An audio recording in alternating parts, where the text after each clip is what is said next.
Ladies and gentlemen, welcome to Aaliya's to another episode of The Banyan, and take it away. This podcast is made possible by the generosity of listeners and viewers like you. Kindly consider a contribution through Patreon or PayPal. Links are in the details box. Any amount is appreciated. And follow us on social media. We're on Facebook, Instagram, and Twitter. The handle, The Beirut Banyan. Rate and review us on Apple Podcasts. And to stay updated with video releases, subscribe to our YouTube channel. Thanks for listening, and thanks for watching. I'm Rani Shatar, and this is the Beirut Banyan.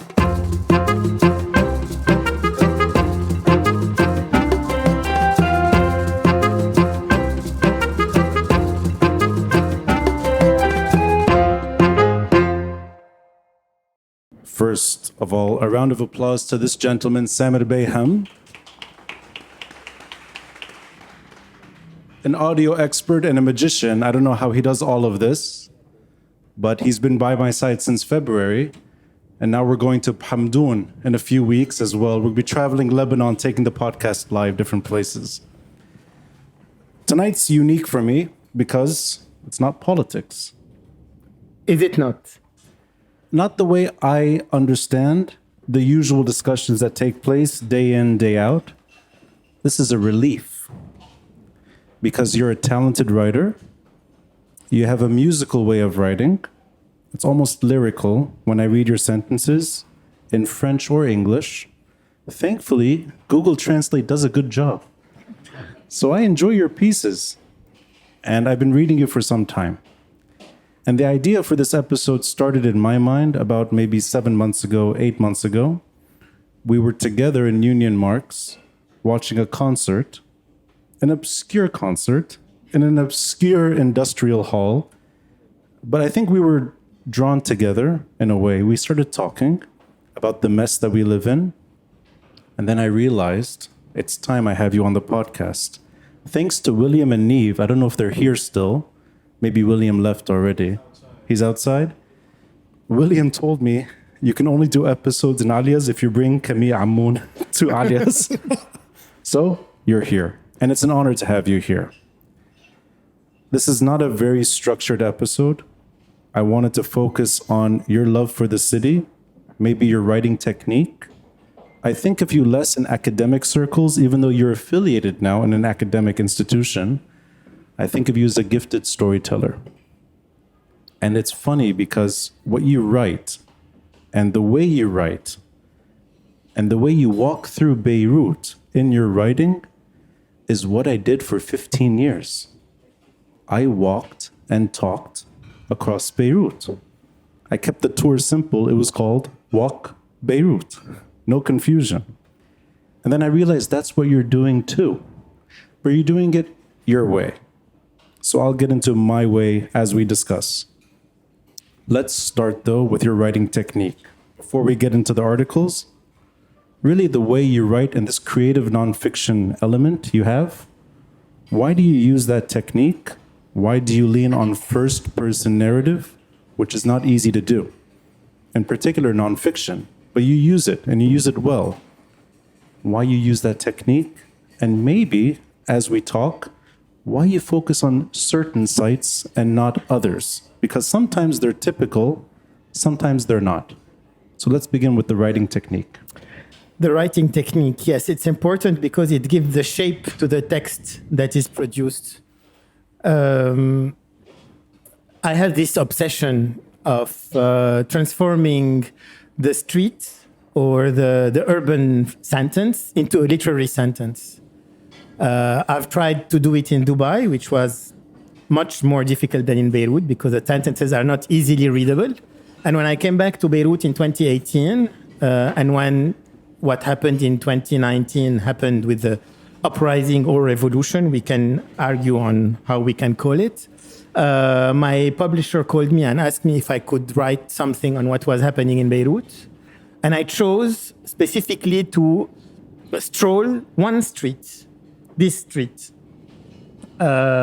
and use the psychogeography technique of the situationist. I'm not going to bore you with with definitions, but I'm going to tell you how it translates when I'm walking and transforming my walk into a text. What happens is that I walk a street and I listen or read every single text that is on this street. It can be a sign, it can be an eavesdropped conversation, it can be advertisement, it can be graffitis and tags, it can be a conversation I have with someone I bump into on the street, or it can be a conversation I am having with the person I'm walking with.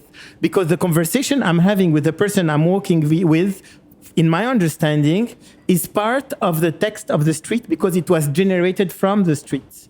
If I was having this conversation with the same person somewhere else, the conversation would have been different, even if we're talking about the same things. So everything that is generated from the street is transformed into text. There is also something else I use, is emotions, my personal emotions.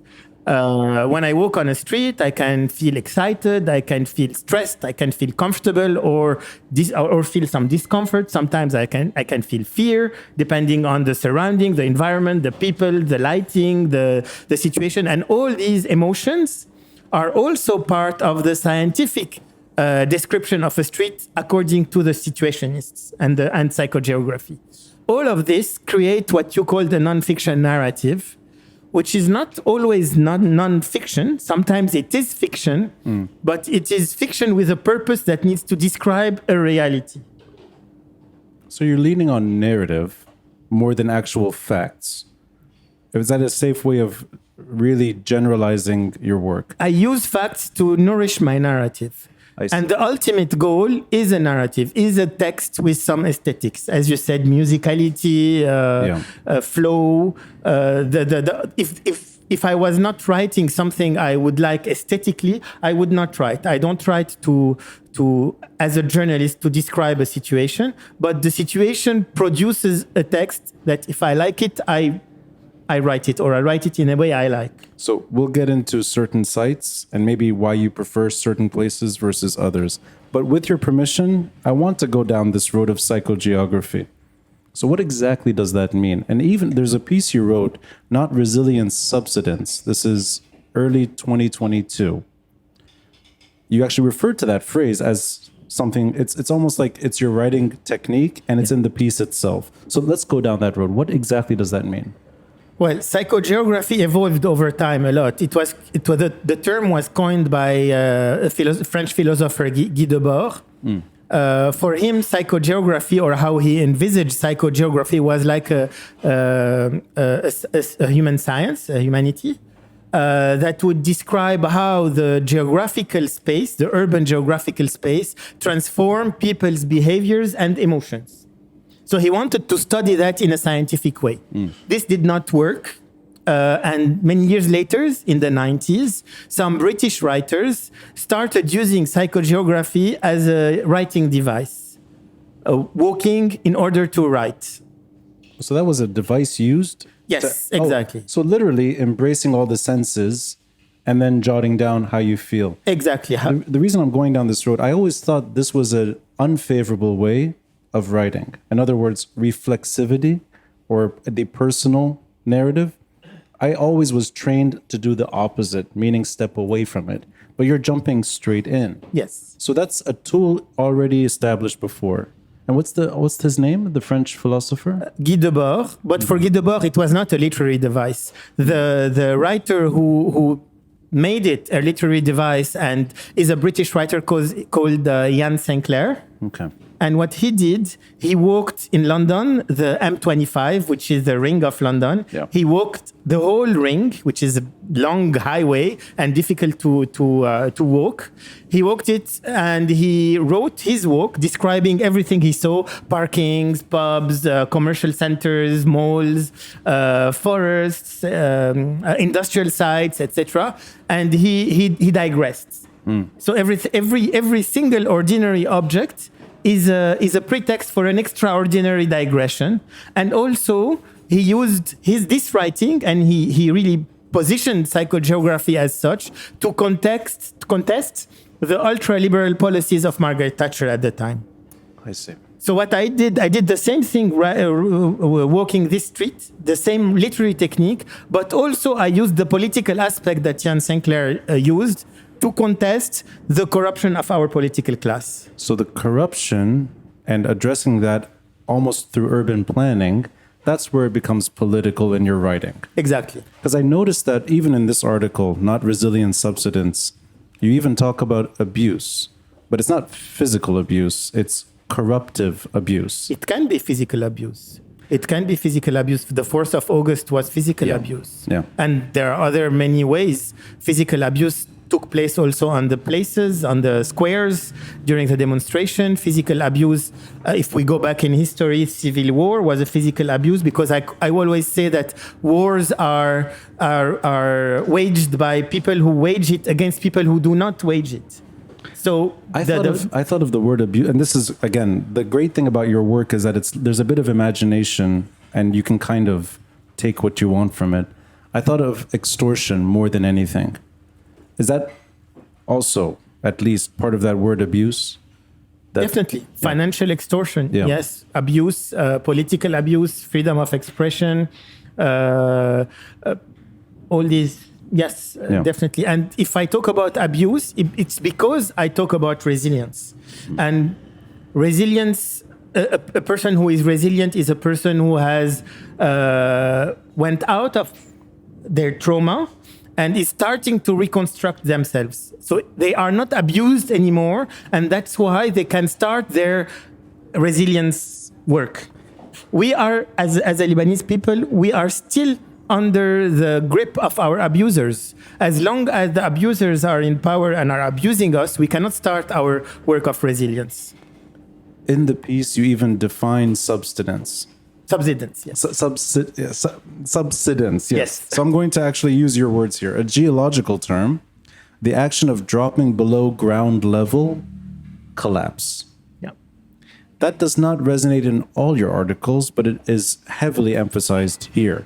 And this is early last year. So I'd like now, with this article in mind, to really walk Beirut with you without being on the street, without any photos, without anything to lean on. I want to do it the way a writer would explain their journey.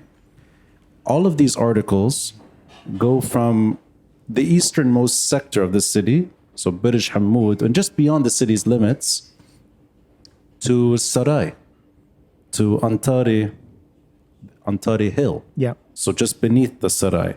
That's a particular part of Beirut. And it's actually quite interesting because that zigzag from Birish Hamoud to the Sarai, I was thinking about it today, it's a mirror reflection of the way I ended up doing my tour over time. What I tried to do was the impossible. Ras Beirut to Birish Hamoud. And that was a 7-hour tour. It was hard on the feet. I was very thin. I was actually very thin. Now I have a scooter and I sit and I talk. I used to walk every day. So that kind of narration was exhausting, but I thought you had to do the whole city. Turns out you don't. You can actually do parts of the city. And I kind of ended up doing Ras Beirut to the Sarai, gently going through Ashrafi, but not deep. And I never reached Birish Hamoud. Why do you emphasize the other angle? Why do you start in the other side? For me, it's not the other side. That's well said. Yes. That's well said. But also, I picked this street, and also it's a bit moving today because it's the first time I talk about this book that I wrote about this street on this very street, which is Armenia Street, Gouro, and Emir Bashir until the Sarai. So a straight shot. Straight shot, yes.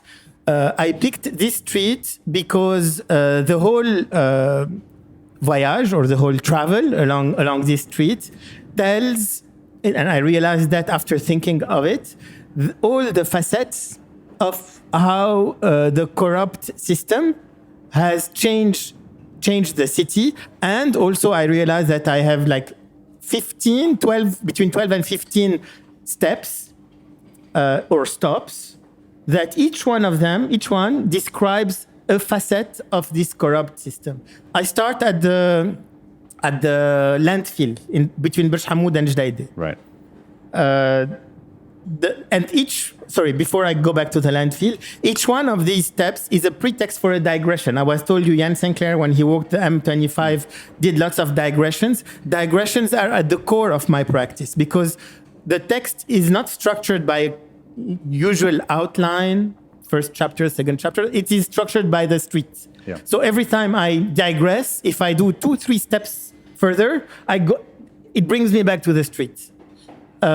So the first step is the landfill. What an introduction. So Yes. yeah. Exactly. The first step is a landfill, and I make a chronological digression towards the waste crisis of 2015. There's actually an article that I should emphasize all these articles are in a way chapters of a longer story, and I would highly recommend this little novella, October Liban, in French only. And you said you're going to translate it to English after this episode. So these are all snippets Yes. of in a way, a walking tour throughout Exactly. Beirut. So you emphasize trash first. Yeah. Okay, and the article that extends from that is From Waste to Trash. That's March last year. Yes. Reflecting on the You Stink era and more. More than that. More than that, yeah. From waste to trash, the title is because I start my walk with waste Yeah, and I end it with trash at the Grand Serail. right. So, Unapologetic. so let's go back to Jdeide Burj Hamoud. So the waste is a pretext for a chronological digression to the waste crisis of 2015 that gave birth to these excroissance. How do we say that in English? Like, I don't know, excroissance. growth. Within the Mediterranean Sea. And I go back to 2015 because 2015 was a very important moment where the political class collectively failed to provide public services to the population. And the waste crisis touched everyone. Communities, sex, neighborhoods, social classes. And it was not the case at the time, at least for electricity, where people who can afford it had 24/7 electricity. Yeah. For pollution, where people who cannot go to the sea because it's polluted would go to swimming pools. So the waste crisis was really a horizontal crisis. And that's why the answer of the population was the first horizontal movement that could not be recuperated by any of the political parties. And if we remember well, the slogan of 2019, Kellon Yani Kellon, was born in 2015. Yeah. And in 2015 also, the first groups of civil society transformed or formed political parties and ran for municipal then legislative elections. So it was like a preparation for 2019. What happened in 2019 was 2015 in much bigger and I hope much sustainable, even if the movement did not succeed in changing the system. What I do also is I go back a bit further, 2005, and I talk about Samir Asir, who was also one of the first, or the first person from civil society to create a political party, the Democratic Left at the time. And he embraced the movement of 2005, but he was very precise. And when we called it the Cedar Revolution, he said, no, it's not a revolution. It is an independent sovereign movement against a foreign occupation, because a revolution would turn against its traditional political class. And in 2005, we did not turn against our traditional political class. So he was very forward-looking by saying, no, this is good. Today we are building our independence, and he said it's an independence intifada, it's not a cedar revolution. Revolution will come later when we turn against our political clash, and it did come in 2019. Again, even if it did not succeed, it was at least a revolutionary movement by all means. As somebody who writes about this city, and we talked about this prior to sitting down, you have the tendency, at least, maybe the emotional tendency, to not want to go too far back in time. That there is an emphasis, and I think you said it already, it's post-2005. All the good and bad, mostly bad. And the urban planning that's anarchic now. It's not urban planning. I want to ask you why. as somebody who used to walk and talk endlessly, I loved going back in time. Not as a hopeless romantic, no. Whether for nostalgia only, I think that's something worth celebrating even when it's not visible. And I think that angle is actually good today. It at least makes you love what we lost. Why do you have the tendency to not go too far back and focus really on the present? It's a choice. Sometimes I do go far back. For example, when I cross Georges Haddad Street and I reach the Cardo Maximus after St. George Church, I talk about the school of law that we think was there and how it was destroyed by the earthquake in 551, if I remember well, AD. And how all the professors and of the School of Law left Lebanon at the time and went to Constantinople or other cities, but mainly Constantinople. And I say that, and this is to support my idea of subsidence, is when something is lost in Lebanon, even if, or in Beirut specifically, even if we think we are okay, actually we are not okay. The School of Law never, as a center for the whole Roman Empire, never came back to Lebanon. Although the devise, I don't know how we say that in English, of Lebanon is, sorry? No, not currency. Slogan. Of Beirut is linked to that because it's Beiritus Nutris Legum, which means Beirut, mother of laws. So it's still here somewhere in our memory, but what we lost. And that's why I say we are not resilient, because Beirut is not even the shadow of what it could have been if we haven't gone through all these catastrophes for a long time. But yes, sometimes to answer your question, I do go back in time further. You do occasionally, that's true. But the emphasis is really on the modern experience. And is that a deliberate choice, at least in trying to put a political idea in the mix? Because you do refer to Samir Asir, and it's regular. It's not one article only. Yeah. He's a fixture in most of the writing. 2005 is also a disappointment, the way you write about it. Is that something you're trying to, in a way, figure out through writing? Because you do reflect a lot, and it's unusual, on a moment, a missed opportunity. And that seems to always, every story revolves around that moment. And I'm wondering if that's your own story in 2005. Yes, in 2005. Well, first, I also go back to 1990, where when the war ends, you would have expected people to hit the street and show happiness. We did not. We were not happy in 1990. Well, the conflict ended, but the war did not end, and unconsciously we knew it. And it's still not over. But to go back to 2005 and Samir Asir, yes, it was a disappointment. And the disappointment came a bit later in 2008. I'm not going to go into the details of what happens. Everybody knows and we can research it. But with the Doha agreements. The Doha agreements transformed the political class into an oligarchy, because in Doha they agreed to govern together. It was not a coalition government. That's not what a coalition government is. They agreed to govern together, and this was a big mistake. Maybe there was no other choice. Maybe the other choice was civil war. I don't know. But it was a big mistake because it killed separation of powers, and the government became a photocopy of the parliament. But with your permission, I'd like to get more personal than that. Do you have something that happened in 2005 that shapes your politics and the way you write today? And the reason I'm emphasizing that year is because, and we'll get back to British Hamoud, I promise. We'll get back to this journey. My tour used to end in 2005. Okay. Because I didn't feel comfortable talking about the last 15, now 18 years. I thought it was impossible to properly acknowledge all the stuff that's happening. So I went to a comfort zone, which is really Samir Asir's last words. And I would end the tour next to his statue. That to me was the way to let it go. But you're doing, in a way, the mirror opposite. You're saying, no, 2005 is where my story now starts. A lot of the emphasis goes back to that moment.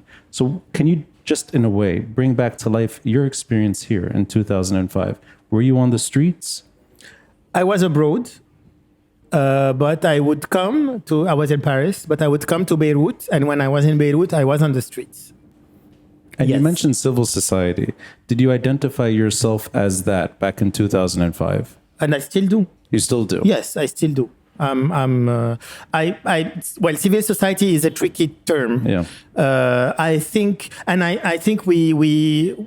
it's not right to call the political parties today that were born out of 2015 and 2019 as civil society. They are a political opposition, extra-parliamentary political opposition, but political opposition. They are political parties. They are not civil society anymore. Civil society is made of intellectual writers, people who work, or NGOs, etc. When you become a political party and you run for elections, you become opposition. Even if you're not represented at parliament, you are the opposition, an opposition to the power in place. So, but yes, I'm not a politician, and I consider myself part of civil society, yes. And civil society in Lebanon is very rich and very diverse. As much as the extra-parliamentary political opposition, it's very diverse also. And that's one of its strengths, but also one of its weaknesses. It's important to finish on that, is that the diversity of the political opposition is in its nature because it is democratic. Democracy is not in parliament. In parliament, political parties and people or families, etc., discuss on how to share the cake or how to blame the others since the collapse of 2020. Real democratic disagreement, ideological, and that's since 2008, since the Doha Agreement, before it was different. The real democratic debate does not take place in parliament. It takes place here, in cafes, in the new political parties that are emerging. That's where democracy is. And that's why it is normal that the extra-parliamentary opposition is so diverse, and it is normal that it's a weakness. But it has to overcome this weakness by agreeing on, but now I'm talking in too much politics, by agreeing on an agenda that is, let's bring our disagreement to parliament and disagree in parliament, not outside parliament. And to do that, we have to agree and win elections. There's a fork in the road here, which I like, which is you go ahead, you go, it's almost like you see post-2005 politics and you're experiencing it up front. And we're going to get back to this now, that you're reliving, in a way, certain tragedies, whether it's in 2020 in the port blast or the string of assassinations you refer to, Doha, and the fighting that takes place. But I like that you're able to go down that road aggressively. If there's an intersection, I go back in time from 2005 repeatedly. So I like that in a way, there's a fork in the road. And you've gone to modern affairs. I like to look back. So with that in mind, let's go now to, and I think it's your best piece with all, you've written a lot, but I love Beirut as a River. Yes. And it's translated into English. That's not the French title. You can say it better than me in French. Beirut est un fleuve. Thank you. I would never get that right. Again, thanks to Google Translate. And it's such a masterful piece. I'd like to bring that story to life a bit. And with your permission, I don't know if you're comfortable doing this. I didn't ask you before. Would you mind reading a bit of it? In French? In French or English? I have the English edition as a PDF file. Do you mind if I read it in French? I don't mind. No. But are you comfortable reading it? Yes, I am. But which part? It's a long... Maybe the introduction. Okay. Okay. And if you could, just read into the microphone while you're reading. Yes, sure. Beyrouth est un fleuve. Ce n'est pas un Nil, ce n'est pas un Congo. Il n'a ni la fougue du Rhône ni le débit de la Seine. Il ne délimite aucune frontière et ne traverse aucun continent. Aucune embarcation n'a jamais arpenté son lit. Aucun explorateur ne s'est jamais lancé à la recherche de ses sources. Ses crues n'inondent pas de vastes plaines. Ses alluvions ne fertilisent aucun delta. Nourri à l'automne par les nuages gonflés de pluie qui se cognent contre le mont Liban et le printemps venu par la fonte des neiges des sommets, son flux est intermittent et torrentiel. Gonflé en hiver Il se tarit en été, surtout depuis que sa source de Dachounié a été totalement déviée de son cours pour approvisionner Beyrouth en eau potable. Alors, dans la chaleur de la saison sèche, il y coule encore quelque chose. S'il y coule encore quelque chose, ce ne sont plus que les eaux usées de la capitale et les effluents industriels de Mkallis. Le fleuve de Beyrouth n'est pas une voie navigable. Il ne traverse aucun continent. Il porte le nom d'une ville qui lui tourne le dos et se déverse dans l'indifférence générale à l'est de son grand port. Et pourtant, trait d'union entre l'axe côtier nord-sud qui reliait la Syrie à la Palestine et l'axe est-ouest qui relie Beyrouth à Damas, puis au golfe Persique, il s'inscrit en passant par le col de Dahr el-Baïda dans un réseau continental majeur de transport autoroutier et fut un temps ferroviaire d'hommes, d'idées et de marchandises. Ici, depuis ce pont bossu de la rue d'Arménie, on peut voir ces eaux jaunâtres cernées de remparts de béton qui les séparent du gris des bâtiments. Vers le nord, au niveau de l'embouchure, on aperçoit les immenses grues rouges et bleues du port. Plus loin, vers l'est, le lit du fleuve, presque vide en cette saison, est bordé de roseaux sauvages, de champs de fraises et de quelques orangers survivants de l'époque où l'eau y était cristalline et poissonneuse. Les habitants avaient alors posé des rochers en série pour en permettre la traversée à pied sec. Plus tard, avec la construction du pont dit bas, ce seront des pneus usés qui permettront aux habitants de Burj Hammoud de traverser le fleuve à pied pour se rendre sur l'autre rive, au marché aux puces du dimanche. C'est un cours d'eau étroit, ignoré du monde, qui n'impressionne personne. Et pourtant, les événements qui sont évoqués le long de son lit sont glaçants et dépassent largement les frontières du petit pays dans lequel il coule. Il borde la ville arménienne de Burj Hammoud, sa place centrale, sa rue Arax, parallèle à son lit, et qui évoque un autre fleuve, une autre histoire, et les ateliers des joailliers, horlogers, maroquiniers, cordonniers et autres commerçants et épiciers industrieux, descendants des survivants de la marche de la mort de Deir ez-Zor en Syrie, arrivés à Beyrouth après l'effondrement de l'Empire ottoman. Le fleuve de Beyrouth n'est pas une frontière. Ce n'est qu'un modeste cours d'eau, un petit courant de montagne qui s'écoule par intermittence sur une vingtaine de kilomètres. Et pourtant, en 1956, le ministère du Plan, qui émet un décret pour le canaliser, le désigne dans la foulée comme la limite administrative de Beyrouth Municip. La rive occidentale du fleuve borde maintenant Beyrouth, Ferneshebek et Babda, tandis que sa rive orientale délimite les municipalités de Burj Hammoud, Sen el-Fil et Mansouriye. Puis, avec 1975, lorsque les axes de la guerre froide s'alignent sur les conflits ancestraux de sa montagne, le fleuve devient rideau de fer, il devient mur de Berlin. Le fleuve se transforme en frontière. En janvier 1976, quelques mois après le début de la guerre du Liban, au niveau de son embouchure, dans le bidonville de la Quarantaine, plus d'1 millier de Palestiniens, de Kurdes et de Bédouins sont massacrés. En mars de la même année, une offensive est menée dans la montagne, entraîne des massacres de chrétiens à Abadi et dans le Casa de Babda, puis à Mten, à Antoura, à Tershish, dans les hauteurs sauvages où le fleuve prend sa source. Puis, en septembre, une contre-offensive conduit à des massacres de Druzes, à mi-chemin, entre les sommets et la côte, dans les localités de Salima et de Arsoun. Le fleuve est une rivière, ce fleuve est une rivière de sang qui raconte le cercle vicieux des vendettas et des tueries sauvages dont la naissance de l'État moderne avait pourtant promis de tourner la page. La montagne, aujourd'hui réconciliée, est bétonnée par les routes et l'étalement urbain, grignotée par les carrières, polluée et déforestée. Seules ses crêtes les plus escarpées et ses gorges les plus profondes sont conservées, sauf bien sûr quand elles sont transformées en décharges sauvages de déchets. Round of applause, please.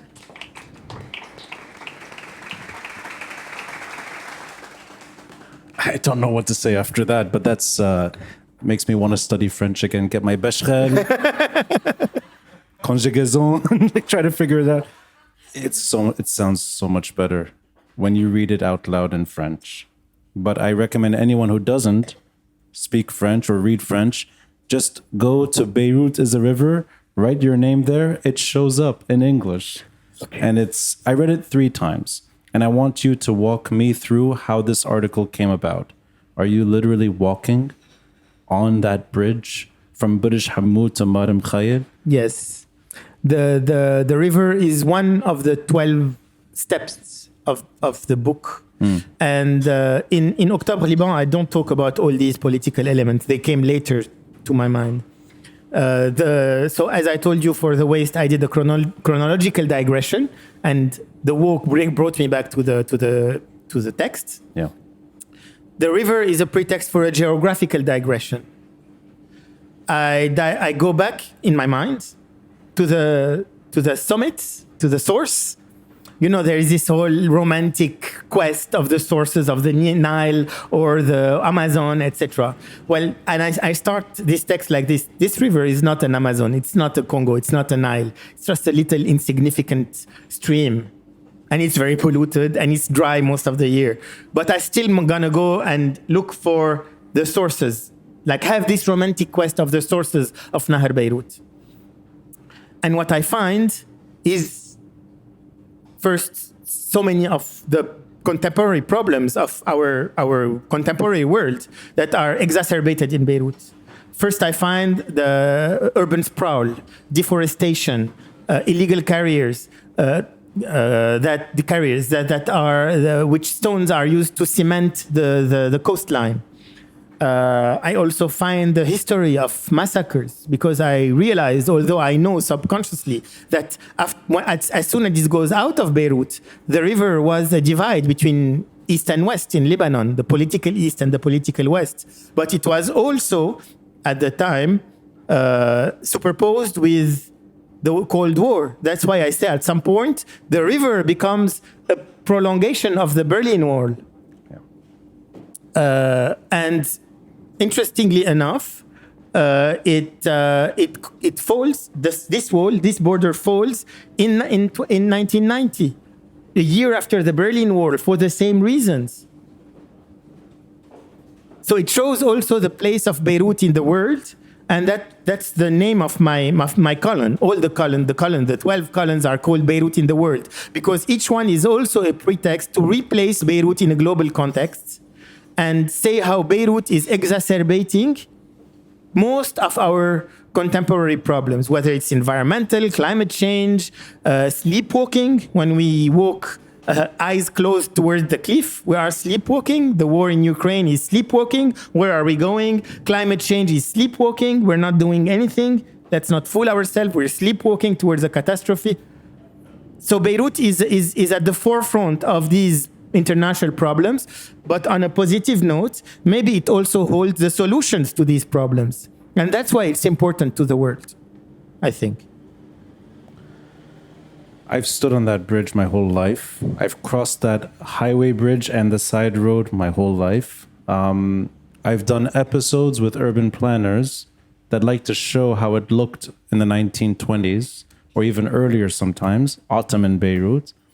And you're right, it's a small little stream, but it looked like it was a healthy flowing stream with vegetation and an unrecognizable landscape. Now you're right, it's quite horrid to stand there and try to enjoy Beirut River. But there's that angle you write with, which is it's a common thread in all your articles, where you're taking Beirut's case and making it almost like this is a universal corruption issue. Why do you see Beirut this way? And I'm trying to get at you, in a way, you're flattening Beirut and you're making it part of the world, maybe more than it is. Yeah. So why do you do that? Is it something that you've seen in other cities where you feel that there's a repetition? Because in my mind, and actually every urban planner I've spoken to, that includes someone in the audience, Sara Yassin.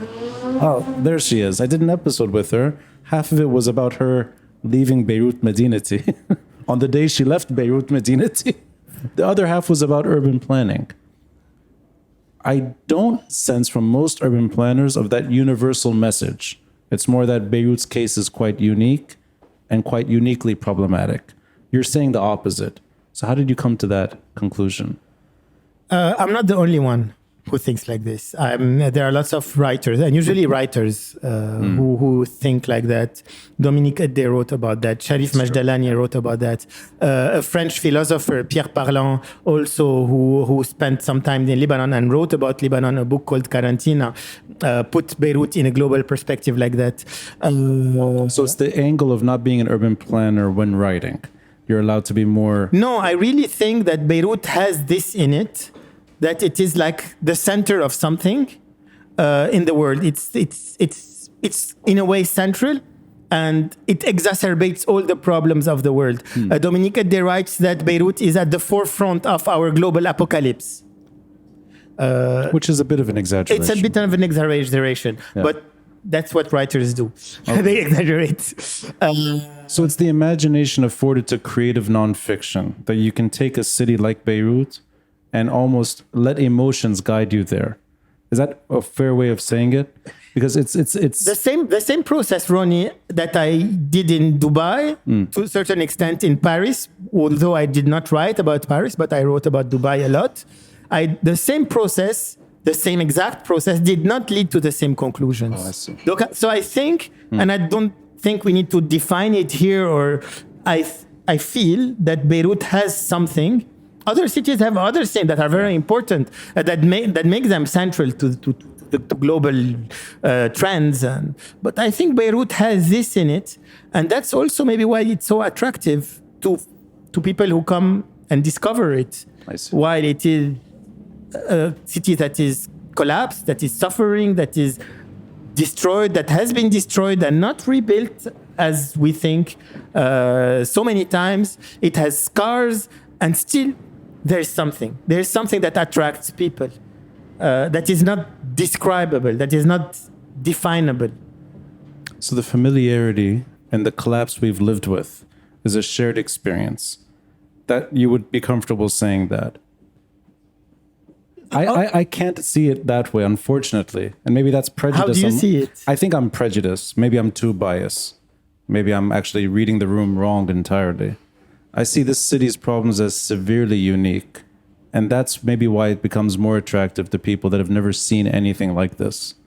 I think it's unique in the sense that it's very intense and very, very, I don't think urban, like the problems of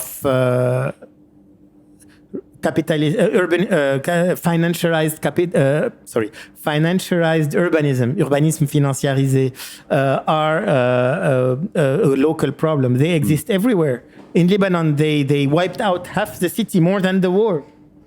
I don't think air pollution is a problem that is specific to Lebanon. That's fair. Yeah. I meant more in the topography and how it degenerated to a point that it's almost unlivable sometimes. I think of that massive collapse and unique freefall of a cosmopolitan city that once shined not that long ago. I think that is very special. I can't think of any other city that has flipped on its head the way Beirut has. Look, Beirut shines every now and then. Of course, there is what we call the golden era of pre-Lebanese war in the 70s, but it shined again in the 2000s, in the 90s, then in the 2000s, then in 2010 until 2018. Every now and then, now it seems like it's shining again in a way. It's not. There's no one golden era. There are waves of revival that are followed by waves of destruction. I think you're a better observer than I am. You see patterns in ways that I don't, and maybe that's where the musicality of the writing comes from. It's almost like there's something that you feel in familiarity, and it's not just Beirut. Sometimes you go to London in your writings too. I don't see it, and maybe that's just what makes you a better observer and better writer. I love the way you play with the first-person narrative, and going from Burj Hammoud across the bridge just into Madam Khail, you wrote a great piece called I Am No Longer a Silo, and that came out last year. In 2022. Yes. It's a first-person narrative, and it's a challenge to do that. I think it's actually a huge challenge to be the silo and write about yourself. I have two questions here. The first is, why did you use first-person narrative here when you could have done the same exact story in third-person narrative? You could talk about the silo. You chose to be the silo. And the second question is, the unique catastrophe, the second largest non-nuclear blast in modern history, to me is not a universal message. That is a very, very unique story. But you dare the reader to take it into a more global problem. So I want to go down that road too. But first, why the first-person narrative? Well, this piece in Lorient was published on the 4th of August for the commemoration, the second commemoration of the blast. But it's part of a longer text that is 10 pages long, and that is part of a collective book on the big catastrophes of the 21st century. So in this book here, there is a text about the earthquake and the tsunami in Fukushima. There is a text about the financial crisis in Greece, because catastrophes are also financial. There is a text about Haiti, and two texts about Beirut. And when I was asked to write this text about the explosion, I thought, first, I don't want to write about my own experience of the explosion. It was, I mean, we all told our stories, and they are all different yet all similar. Some people are not here to tell their story, which is a very difficult thing.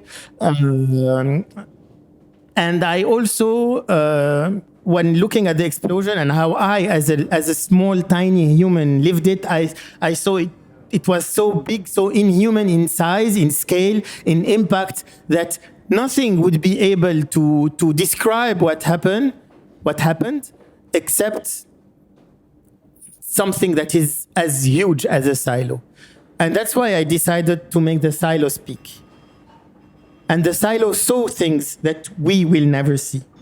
He saw the roses coming. He saw the blast in his guts. He felt it in his guts, and he survived. Until now, he's like a shadow of what it was, even just after the explosion. But it is still here to tell the story, and I think he's a great witness. And he's a witness of more than the explosion. He's a witness of a big chunk of Lebanese history. He was built in the 60s. And he was eviscerated, or he almost died in 2020. Between the 60s and the 20s of the 21st century, it's a very rich period where everything that we live today was already written. And I make him say that the whole story was already written in its structures since its inception in the 60s. The silo was built by a Czech company, so by a Soviet company. It was financed by Kuwaiti money, so by Western capitalist money. Okay, the Western capitalist money came from the east of the silo, right, in Kuwait, and the construction company frame came from the global east, but from west of the silo. Right. Aren't we talking about the complexities of Lebanon already in the construction of this building? So it's so telling. It tells so many stories that yes, I think it has so many things to say yet, as part of the complex texture of this country. There's a section of the piece, and I'm not going to read it in English because it's a Google Translate. Although no, it was translated. Oh, that is a yes. Lorient today. Yes. Oh, great. So it's fine to quote. You can. Okay. I may do that a little later then. Okay. No, because it's good to know. Google Translate and Lorient today's hired translator are doing the same. AI is definitely destroying. I will let you judge. You're better in English than me, so I will let you judge. I don't know about that. There's an emphasis on certainty of this structure up until a moment where I notice the shift happens, where you take one step back, even though you are the silo. But in my mind, you say something towards the end, which is it's almost like the silo doesn't know exactly what happened. The silo is not sure. Yep. I would argue the opposite. And I'm saying, as if I were writing, and I can't write as well as you, but if I were thinking, I am the silo. I am the silo. I'm writing about myself, Mr. Silo. I know everything that happened. I'm sure about it because I'm the silo. But you take a different road. Yes. You take a road of, we can't be sure. And you know why? It sounded like a Mujtama Madani tweet. No. First, Mujtama Madani. Who laughed right now? Who was the person? Who was it? Michelle. Where's Michelle? Where's Michelle? Can I see it? Thank you, Michelle. Thanks. One person appreciates that. Well, there's a reason why the silo doesn't know. Because I didn't want for telluric or titular, how do you say in English? I don't know. For like almost a god to know everything. And he stressed exactly who would know. He said, and maybe we can find the sentence, the most complex, but also the most fragile of human inventions will be the only thing that will be able to know. And this complex yet fragile thing is the independence of justice. So only humans, by activating and the independence of one of their most wonderful invention, which is independence of justice, will be or would be, if they let it work, able to know what happened on that day and the months before. But the silo knows. You talk about it also as saying the silo knows some of the ammunition was siphoned off. He supposed so. Let's read that. Actually, it's nice. Do you mind sharing that section? Sure, sure, please. Okay. So it's a wonderful piece. Okay, actually, we can go one paragraph back. So it's two paragraphs, beginning at I will, and it goes to. Sorry about that. It goes to justice here.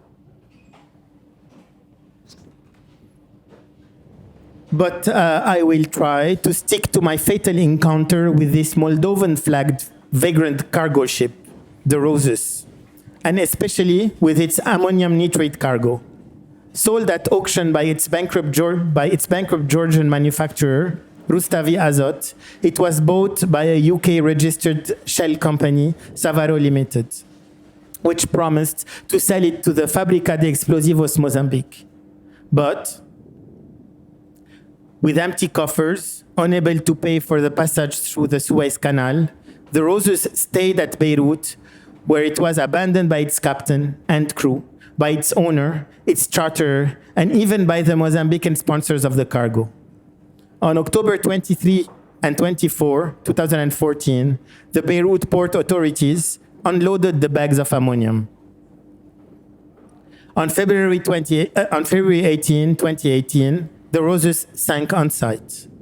I don't know if Beirut was the final destination of the cargo, or if this Fábrica de Explosivos Mozambique story was only a smokescreen. I don't know if the ammonium nitrate in warehouse number 12 was siphoned off for years because, according to some reports, if the totality of the cargo had exploded, the whole city would have been wiped out of the map. I don't know where the spark that caused the fire and the explosions came from. I don't know if the accident was intentional or if a succession of human errors and negligence led to this catastrophe. The only way to sort out the real from the fake is to make good use of the most elegant, the most complex, yet the most fragile of all human inventions, the independence of justice. I don't think he knows. It's a risk. It's a gamble because you are the silo. Allow me to go down this road as much as I can. Okay. I'm not trying to question the writing. The writing is excellent. It's more just thinking about how somebody can represent something so magnificent in architecture and so tragic in our lifetime, and also urban planning, politics, geopolitics, everything. It's what we're living through right now. Yeah. It all happened there. I don't know if justice here, or that notion of aspiration, I don't know if the silo would say that. What would he say? The silo would say, I know. I think so. I think the silo. Maybe he knows, but he wants to give a chance to this wonderful invention that is the independence of justice. Right? Both met the same fate in our lifetime in this country. Both, whatever survived the civil war, like the silos, restored fully after the war ended. I think only damaged in the 80s with one shell. Yes. So that monster beast made its way through 15 years of fighting under Uwait control, then under everyone else's control at different stages, under Syrian control, even under Hezbollah dominion. It stayed. The silo stayed. And Because it was useful. its wheat is useful. So it doesn't serve in itself a function. But if I'm that majestic center point for everything, meaning trade, infrastructure, weapons, money, ammonium nitrate, all smuggling that happens there, I would be the smartest Lebanese structure, and all the answers would be right there. And it probably is. But again, the silo I see is a Democrat. I agree with you. He certainly knows. But he really wants justice to operate. And we go back to Samir Asir. Yeah. Samir Asir was a Democrat. He believed in independence of justice, in separation of powers.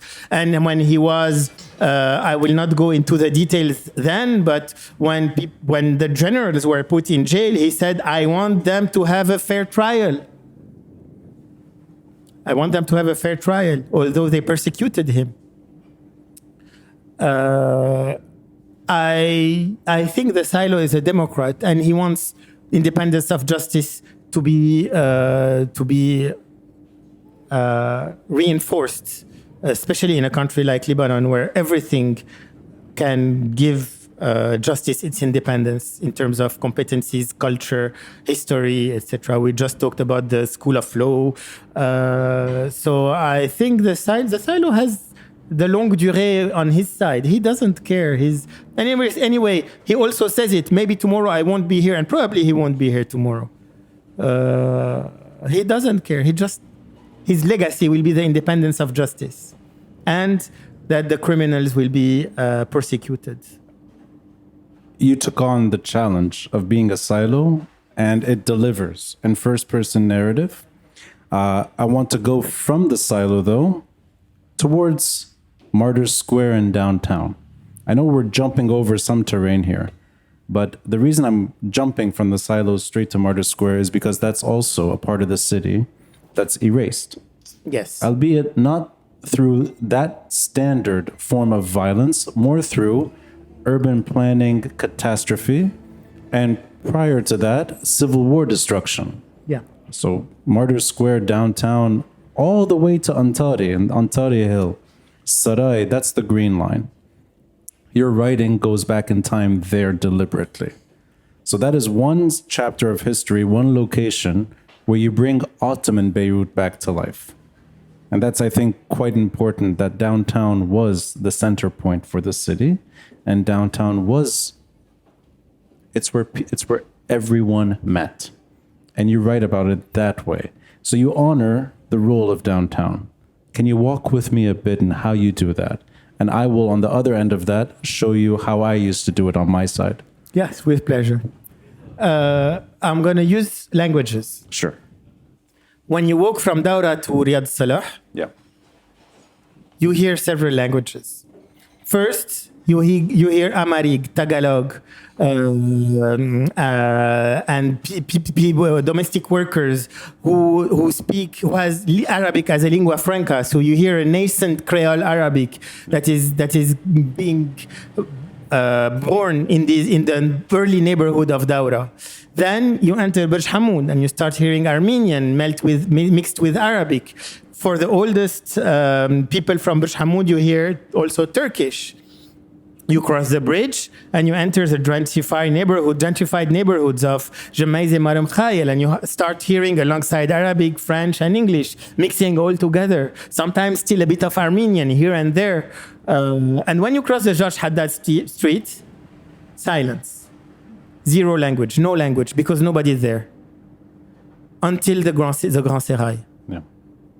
Just, and I was telling you what you hear, when you eavesdrop conversation, walk the whole street and see what you hear. All these languages, and then when you cross George Haddad Street, thank you, Stephen. That's awesome. Thank you, Stephen. Does he come with you to every bar and get you drunk? Always. Thank you, Stephen. I should get myself a Stephen. You know? So yes, so no more languages. I wake up in the morning, there's coffee. Oh, thank you, Stephen. So just this without talking about architecture or urban planning or the failure of building a new city center, etc. Only listening to what's happening on the street and the language that are spoken and the way they are spoken, the way they are rich and boiling and mixing together and creating cultures. As soon as you cross the George Haddad Street, no more languages. Nobody's talking because nobody lives there. Almost nobody works there. And that's for so many reasons.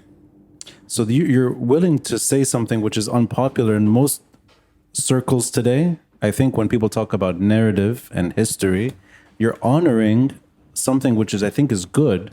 It's the complicated identity from one street to the next. So all these languages and all these identities, they're not consistent. It's almost like you can go block by block and suddenly you're hearing a different language altogether. Whether it's British Hamoud into Maram Khair into Jamaizi, or if you go back in time, you hear dialects. And I think that's rich in diversity. How about the other end of that argument, which is identity is everything and national identity is lacking? What you described there to me is national identity. Definitely. Having a mixing that's uncomfortable. And in the text, when I talk about all these languages, Amharic, the Armenian, Turkish, Arabic, French, Arabic, etc., I end my sentence by saying all these Lebanese languages. They are all Lebanese. Yeah.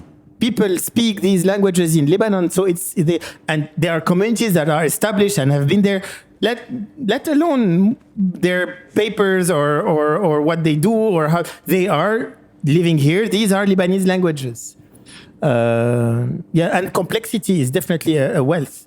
And simplicity is where fanatics strive. Yeah. Complexity excludes them totally. And in my mind, the build-up would lead to something even more mixed and more diverse, which is downtown.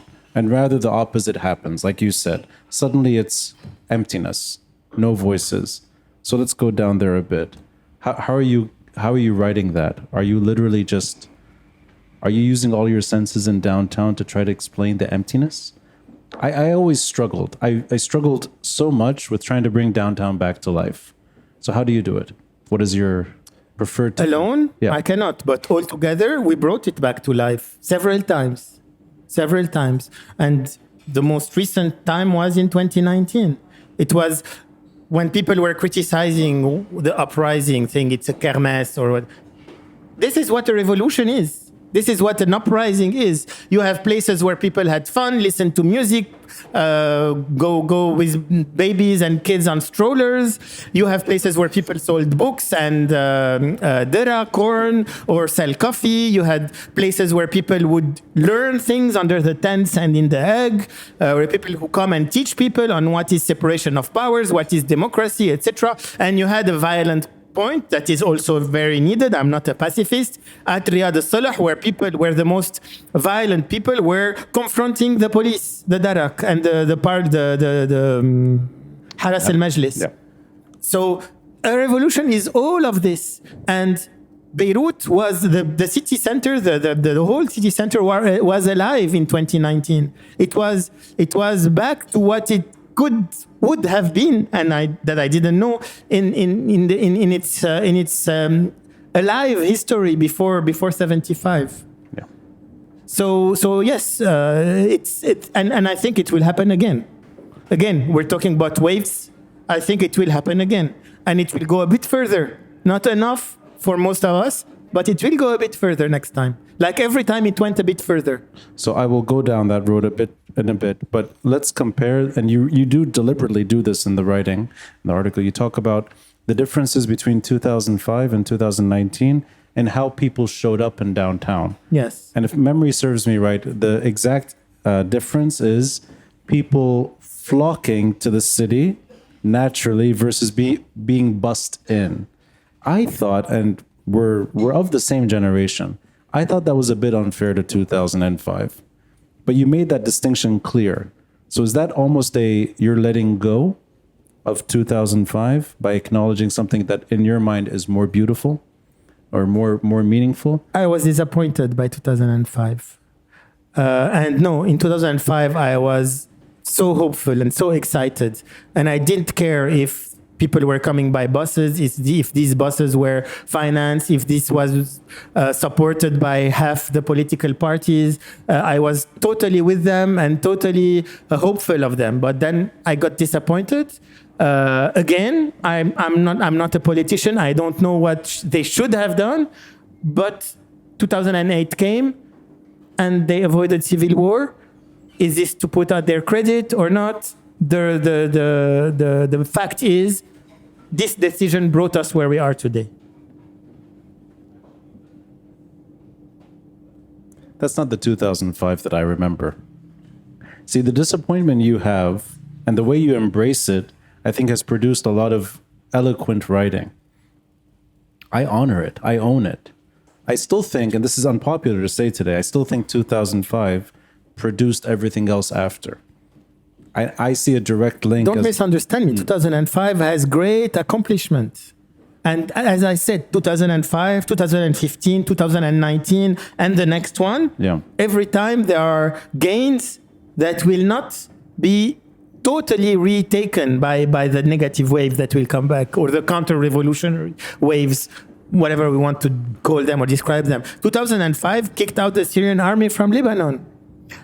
It was not only the people in the street, not only the politician, it was also a political global context that was favorable to that. But this happened. It is an important accomplishment. It also made people realize it was the first time people were coming together after 15 years of civil wars and 15 other years of glacis, like everything was frozen under Syrian occupation. So it's a very, very important moment. And probably certainly without 2005, 2019 would not have happened. Definitely. I totally agree, and I agree with you on that. It's a narrative. I think it's a way of looking back in time and the conclusions one reaches over time. I think politics died post 2005. In 2008. Primarily in 2008, and the political journey that Lebanon has been on was beaten to death over time. Agreed. That's the kind of way I look back on 2005. But versus how people show up to certain squares or not, no, I think 2005 was a massive achievement. It was. I totally agree with you. But maybe not for the same reasons we share. Why?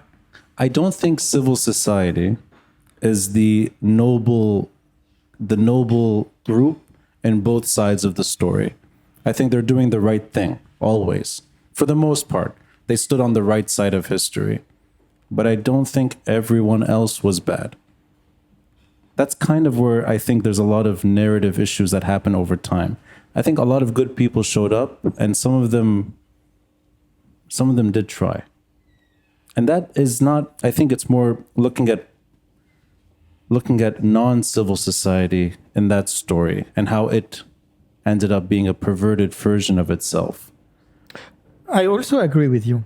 Civil society is not monolithic, and it's not a good force that is always good. Civil society are its people, its organization, its NGOs with whom we can disagree, who can make mistakes, who can take wrong positions. And civil society, by the way, in 2005 was split.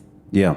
Not only the political parties were split, even the population, was split, but also civil society organizations were split. Yeah. So civil society is not something that is good, and civil society is the diversity of what is in the population. But it was split also the way politicians were split. I agree. And civil society over time paid the same price. That's actually going back to the silos for a moment. I think there are people and structures that know what happened. Oh, definitely. Yeah. I totally agree with you. So there's, I think, I don't know if maybe I'm going too far in this, but I always see a gap in that. It's looking back in time with disappointment and despair, rather than looking back and being able to focus in on something that has destroyed this country to make it an unrecognizable place. Yes, I agree. Yeah, that I think... I totally agree. And that's why justice is important. Yeah. And I think I know where you're going. And tell me if I'm wrong.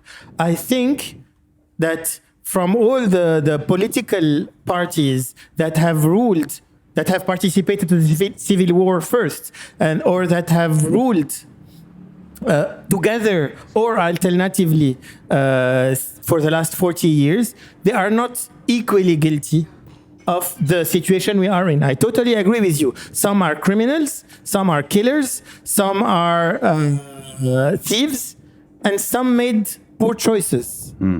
So there is guilt, there is responsibility. I don't think all are guilty. I think they are all responsible. So كلهم يعني كلهم, yes, but that's why I need an independent justice and a real trial to understand who did what, who is guilty of what, and who is responsible of what. And I think we know what we're talking about. We agree on that. Yeah, it's a delicate debate. It's not maybe... It's not delicate. I think it's very clear. But we need justice to set it in stone and to show it to the world. Yeah. That's the one thing robbed from everyone, whether they're in a political party that goes back to the 30s or a civil society activist who ends up meeting the same fate. I think that's a fair way of putting this all together. I'm not an activist. I try to think of what's happening and to describe things and to understand things and to think, to give, to inject thought. And yes, كلهم يعني كلهم, but I want justice to tell me who did what and when and who is responsible for what. Some people can go to jail, some others can pay a fine, right? So we're going to take a small break. Okay. And after the break, we'll open it up to the audience.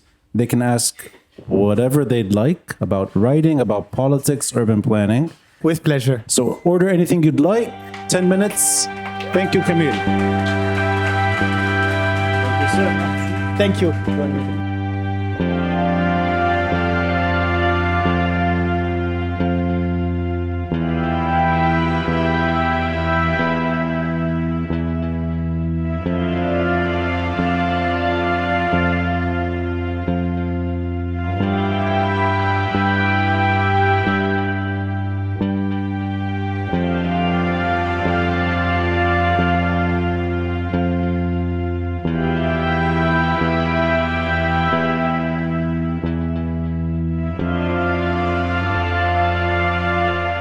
So let's open it up to the audience.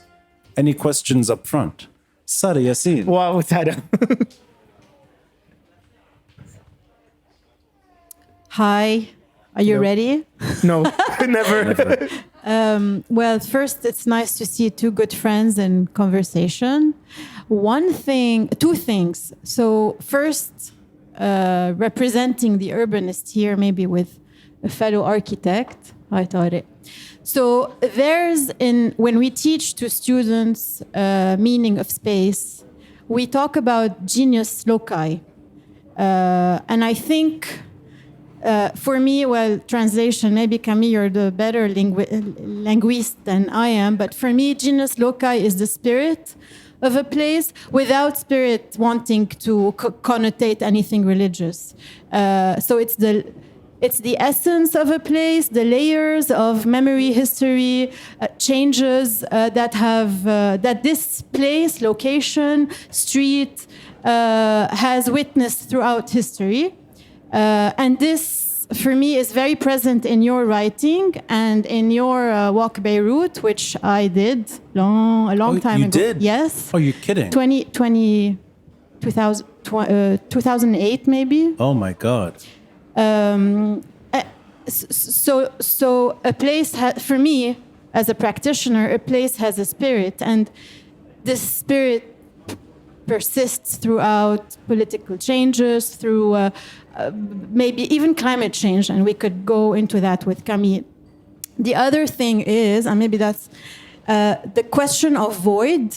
So when we speak of Martyr Square, again, that's an exercise that I used to give to my students.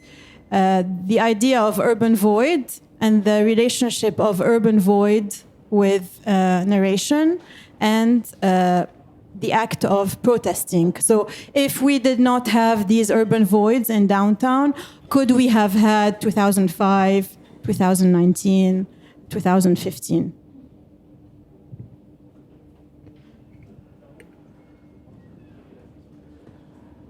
Yes, genius loci, and we had long conversations, Sarah Lily, with on that. It's definitely something that informs also writing.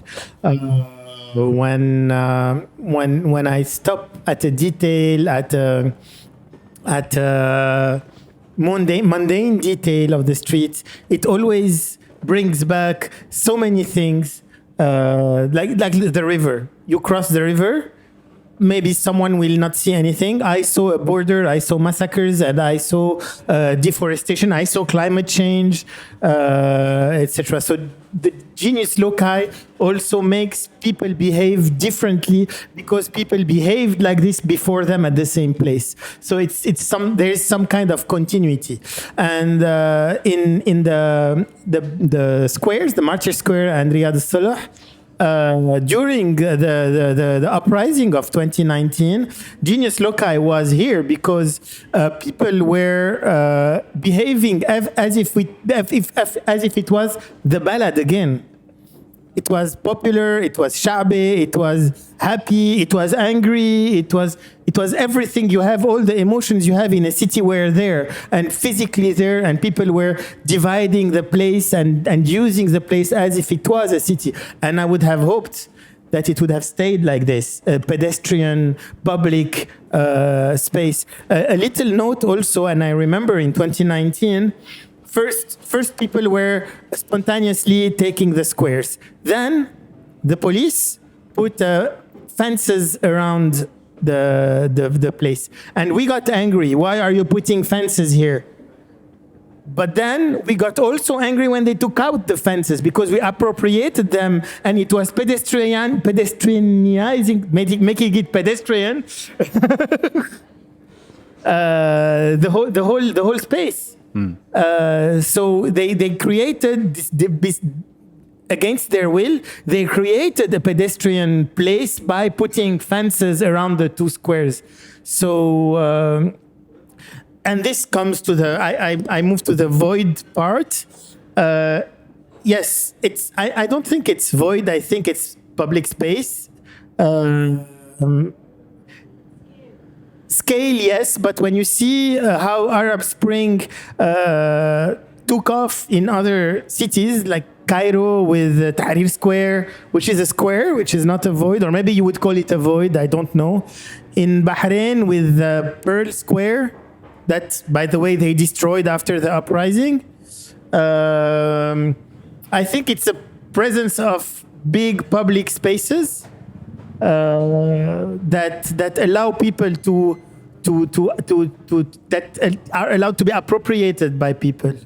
But I don't know if you have another perspective. You would know that you're far more advanced in this field than I am. I'm just a spectator. I look at it as an amateur, and you've written about it, I think, in both as a creative nonfiction writer and also to a certain degree an academic. So I'll say it the way I understand. I think had Martyrs Square not been brought down in 1993, 94, I think the same thing would have happened. So I don't think it's just because there are parking lots, or for that matter, that it's an eyesore today at how vastly expansive it is without anything there. But I think had it been crowded, jammed, with or without Solitaire, I think people would have gone to the same location. I think that is the power of Martyrs Square. And maybe not everyone appreciates the in-depth history. Maybe people don't proactively think about the hanging in 1916 or independence and what it meant. But it holds some weight. Any other location in Beirut wouldn't seem right. I think that's the place that, if I don't know if I share the same sentiment you do, that the next round will be bigger. I think 2019 is the biggest in history, and I think that's the zenith. But if there is something else that happens again, I think it'll happen in Martyrs Square. Yeah. Also, just to jump on what you said, I think there was socially in Lebanon the possibility of an uprising like the October 2019 one. Usually, urban planner in authoritarian states love big spaces because they are able to control the crowds. So I don't know. It's another point of view. Maybe despite the void, we demonstrated against the violence of the state. Violence in all its means. I don't know. It's a proposition. I don't know. For example, I know for a fact that in Dubai they build big spaces, big highways, and big streets even to be able to control. I don't know. It's a double-edged sword, I think. And I remember, comparing the two only in terms of how it functions. The build-up to 2005 was also part of the story. People walking from Ashrafi, people walking from Ras Beirut.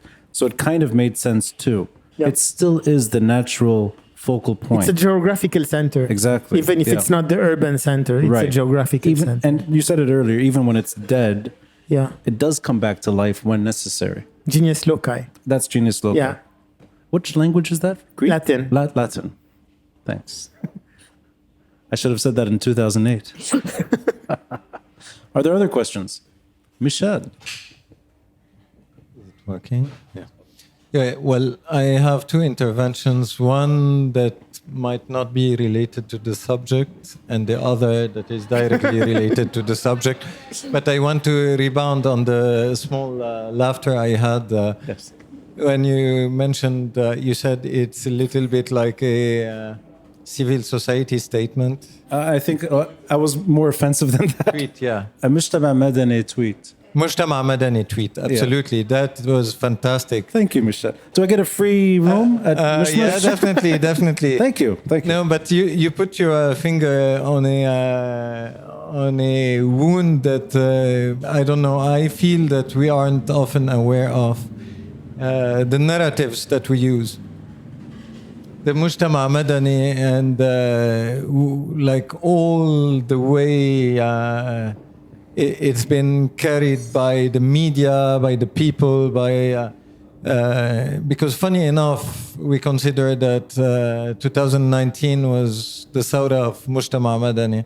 Whether we agree that it's a Sawra, whether we agree that it's Mujtama Madani, but I think quite often we tend to put everything in this bag that is called Mujtama Madani. What's Mujtama Madani? Is it you? Is it Camille? Is it me? Is it everyone? And in a way, I have the feeling that most of the media, like the traditional media that is controlled by the traditional political parties, tend to want to degrade the image of whatever has been achieved in the September uprising, using Mujtama Madani as something we can hit on, because otherwise there is no one we can hit on. And in a way to try and empty whatever has been acquired from its meaning. I don't know if I make sense in what I'm saying. We tend to put everything on the back of Mujtama Madani. So it's very important to be very careful, like repeating what is said by the media and using Mujtama Madani, because what's Mujtama Madani at the end of the day? I think what happened in September 2019 is way more important than the way it's presented by the traditional media, saying Sawrat al-Mujtama al-Madani. It's probably you, Camille, me, and everyone present here who was asking for a Lebanon that has way more justice, whether it's social justice, whether it's regular justice. Anyway, so let's put this behind. I just needed to make this clear because I feel that quite often we use narratives, repeating them a little bit like when we're kids, repeating what our parents would say, and we don't think of what we say. So that's on. Huh? No, but like we tend to put everything under Mujtama Madani, and like, yeah, you are Mujtama Madani, I am Mujtama Madani, every single person is Mujtama Madani. Whoever is not part of the traditional political party is Mujtama Madani in a way. If you clean in front of your door, you're Mujtama Madani. Anyway, that said, sorry for this intervention. Can I throw the question? What would you define? How would you define civil society? I don't need to define it. Why do we need to call it civil society even? Do we need to call something civil society? Or have we been induced into doing that? I think of it simpler as in if you're not in power, you're de facto.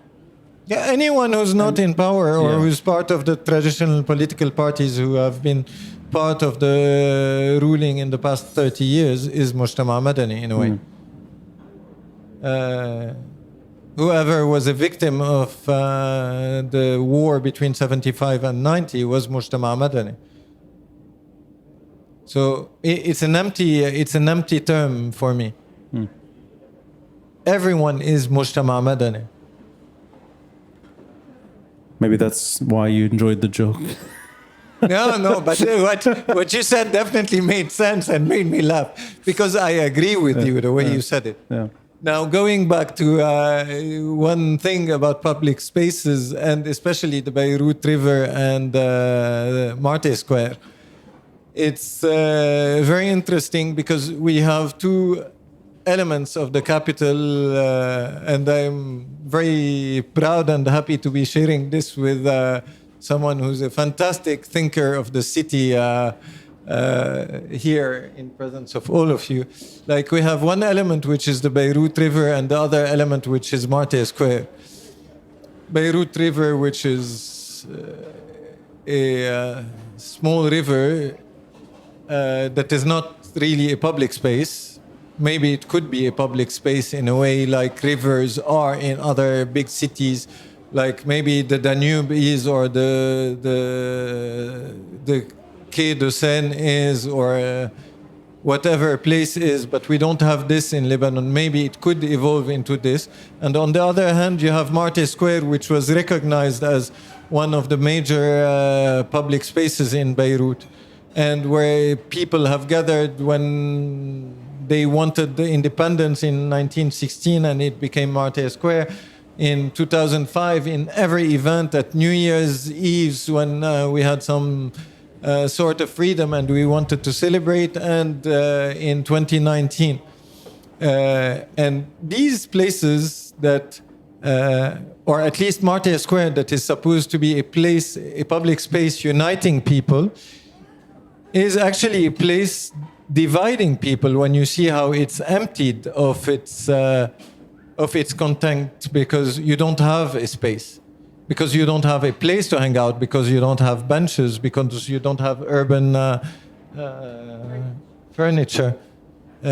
So this place that is supposed to unite people is becoming an element of the division, exactly the same way as Beirut River in a way has become an element of division, whether with the highway that goes along it or the way it's walled.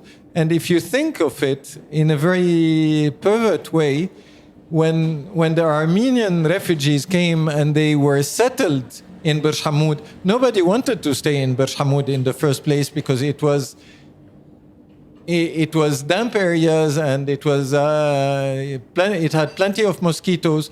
And anyway, to make it a bit more clean, I guess, I don't know, correct me if I'm wrong, but the river has been walled. But in a way, it became an element of division between different components of the city again. And yeah, so my bottom line is that whatever element is being used as division between the people in order to keep this divide between the people rather than unite the people. I don't know if you can catch anything to rebound on everything I said.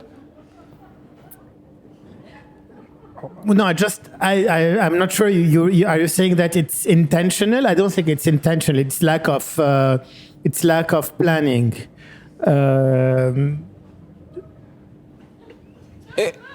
Just one thing. Do you think that after all the money that's been invested in Solidaire and doing small squares and stuff, like, do you think that they didn't consider at some point doing a Harbor Square on Martyr Square and like organizing it, putting some urban furniture? I don't have an. This is what I recall. I did 2 episodes with Samir Khalaf, the sociologist from AUB. He must be 90 now. He's later in life. He was involved in the early years with that interchange with Solidaire, and I think 93, 94. He showed me the idea for Martyrs Square, the initial idea, which is a fundamentally different Martyrs Square. And in that square, there's public space. I think there was an amphitheater that was going to be installed too. So there is something that's meant to be public once more. Solidaire, that's... No, it's Solidaire, but it's the... if you remember was it the first 2 years or first 3 years, they would do these community engagement discussions. This is going back, it's 30 years ago now. The idea for Martyrs Square by Solidaire, not by the 1983 idea, which was more Shab al-Nahas back then, is, there's supposed to be public utility. It's not supposed to look the way it does. That's clear. Just to finish on this topic, it's not rocket science to make public spaces. It's really not complicated. It's either incompetence, lack of interest. I don't think it's a political will not to create public spaces. Maybe I'm mistaken. I don't have insight or intel. But I think it's... And the other spaces that were meant to be public were never opened. So you have all these parks in downtown that are closed. The Garden of Forgiveness never finished. That should be one of the nicest public parks in the country. And even we're talking about across the street here, the little piazza that is being built on this very street has been blocked for political reasons. Why it's an amazing pilot project for all of Beirut. Maybe Sarah, would you know the reclamation, the waterfront? There's a giant section of that that's meant to be a park too. Is that correct? Yeah, so all these public places were not finished. But like any guess why it wasn't finished?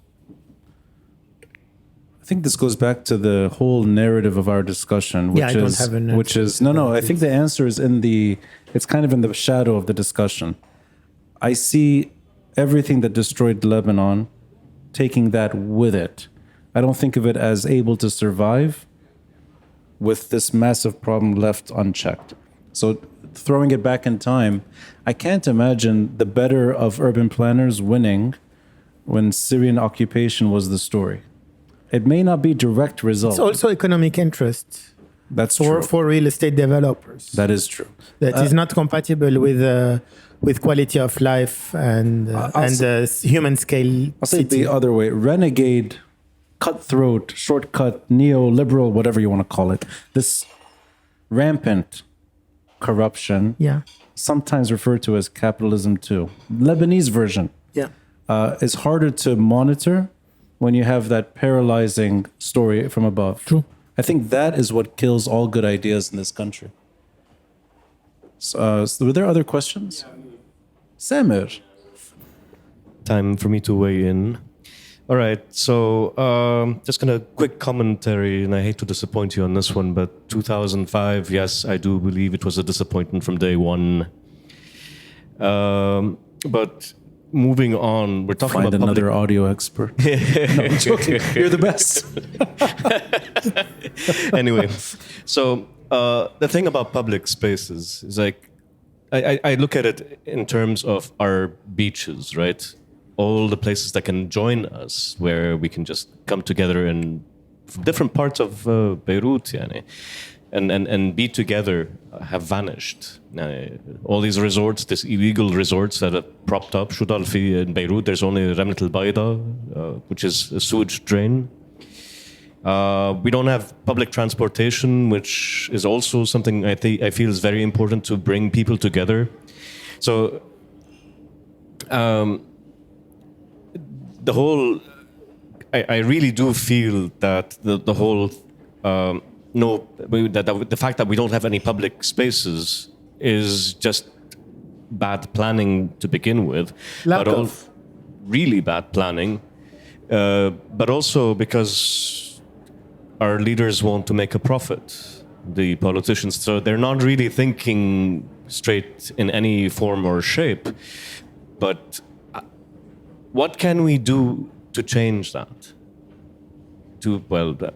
Us as civil society.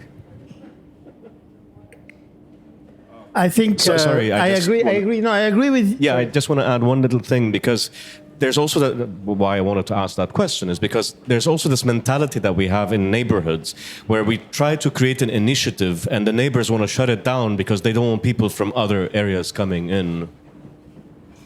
I'm going to answer to the first part of your question in terms of what can we do. I think you said there's bad planning. I think there's no planning at all.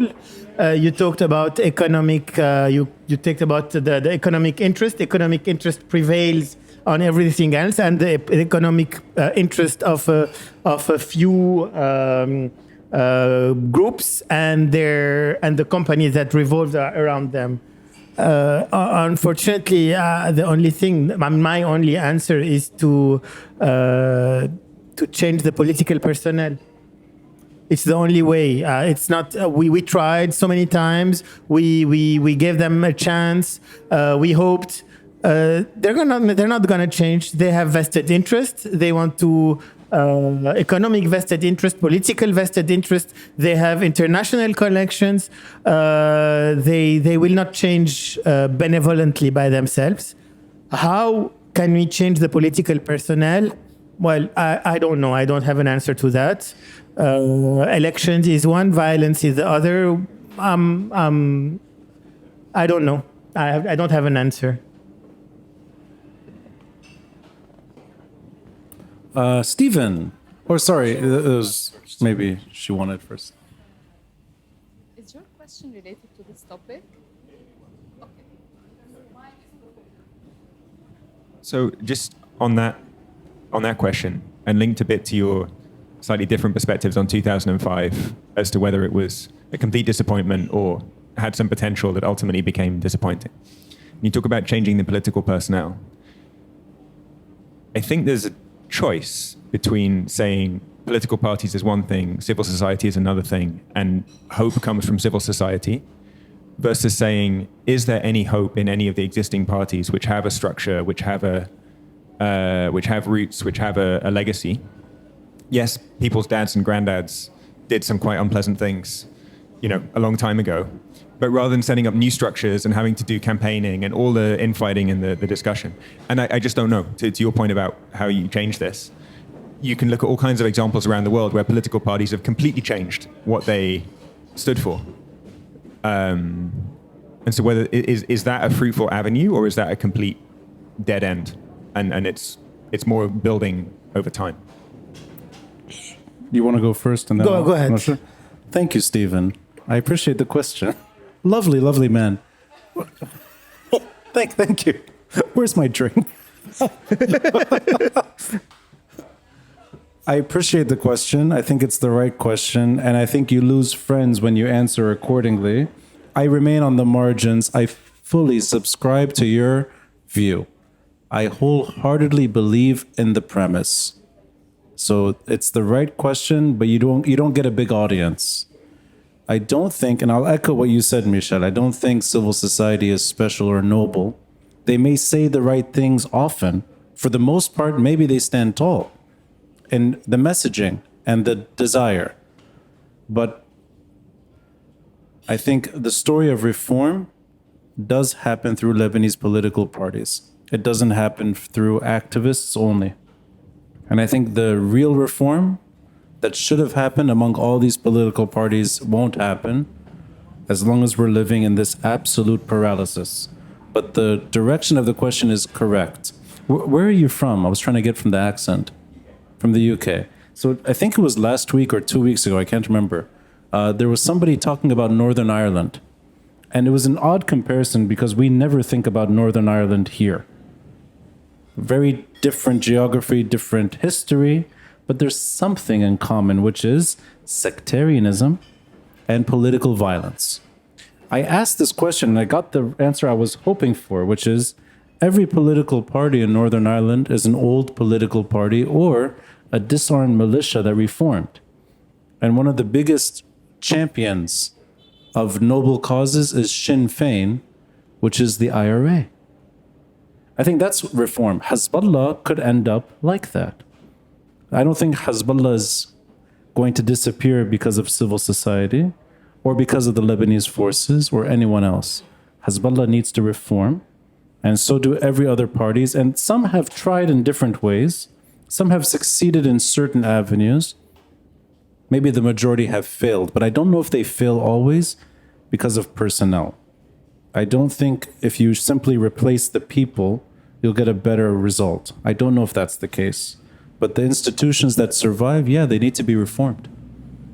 And the ones that you don't want around today for violence, they should be non-violent in the future. But that's also the story of reform. No, I agree with you. It's not black or white. And I think, I'm not like, at first I'm not an activist and I don't like the word activist. And I don't also like the word civil society. It exists. There is something that is called civil society, but again, it's not a monolithic group that behaves in a certain way. It's people, it's diverse, it disagrees, etc. So civil society is not a thing that we can say civil society does that or thinks that or should do that or should not do that.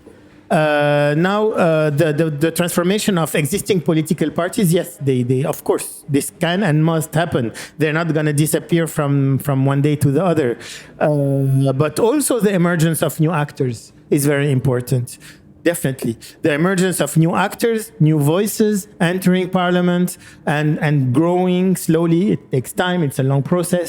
This must happen. It's a need.